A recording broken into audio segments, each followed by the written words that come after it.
ఈ మధ్య కాలంలో వైఎస్ఆర్సీపీ సోషల్ మీడియాలో నన్ను అభాస్పాలు చేయాలని ఎప్పుడో పెళ్లిళ్ళకో పేరెంటాలకో తద్దినాలకు పోయిన ఎప్పుడెప్పుడో పాత ఫోటోలు తీసుకొని జతపరిచి అభ్యంతరకరమైన వ్యాఖ్యలు చేస్తూ ప్రజలను తప్పుదారి పట్టిస్తున్నారు. నేనేదో జగన్మోహన్ రెడ్డి పార్టీ చేరతానని, నన్ను పార్టీ హైకమాండ్ నన్ను డబ్బులకి డిమాండ్ చేసిందని లేనిపోయినవన్నీ ప్రచారం చేస్తూ నాకున్న పరపతి తగ్గించాలని శతవిధాల ప్రయత్నం చేస్తున్నారు. ఒక్కటే వైఎస్ఆర్సీపీ నాయకులు హెచ్చరిక చేస్తున్నా, నాకుండే పాపులారిటీ, నాకు ప్రజల్లో ఉండే పలుకుబడి మీ జగన్మోహన్ రెడ్డి గారికి కూడా లేదు. నా ఎన్నికల్లో తప్పకుండా ఓడిపోతామని చెప్పి తెలిసి ఏదో విధంగా ప్రజలు తప్పుదారి పట్టించాలని చెప్పి లేనిపోని ప్రచారం చేస్తున్నారు.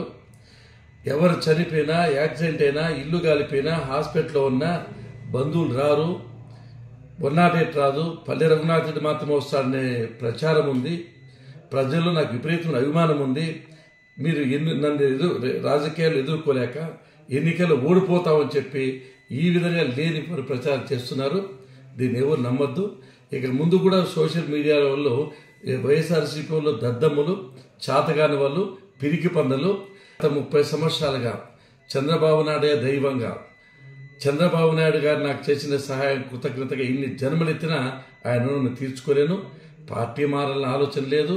నాకు తప్పకుండా టికెట్ వస్తుంది, నేనే గెలుస్తా. వీళ్ళందరికీ తగిన గురిపాటు చెప్తా.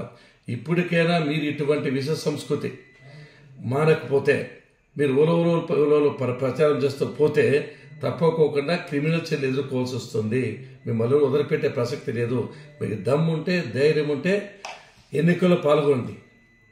అంతేగాని ఇటువంటి చేస్తే మాత్రం ఎదురు క్షమించే ప్రసక్తి లేదు. ప్రజలు కూడా ఎవరు నమ్మే పరిస్థితి లేరు. పల్లె రఘునాథ్ రెడ్డి క్యారెక్టర్ ఏమి, పల్లె రఘునాథ్ ఏ విధంగా ప్రజలకు పోతాడో, పల్లె రఘునాథ్ ప్రజలకు ఏ విధంగా సేవ చేస్తాడో ప్రతి ఒక్కరికి తెలుసు. మీరేమి చెప్పినా ఈ ఎన్నికల్లో పుట్టపర్తి నియోజకవర్గంలో తెలుగుదేశం పార్టీ గెలిచి తీరుతుంది, పల్లె రఘునాథ్ రెడ్డి గెలిచి తీరుతాడు.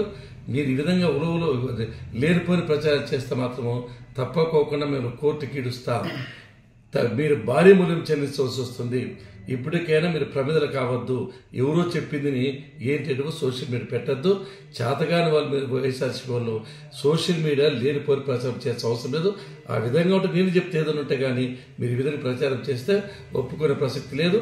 మిమ్మల్ని వదిలిపెట్టే ప్రసక్తి అంతకన్నా లేదని చెప్పి హెచ్చరిస్తున్నా.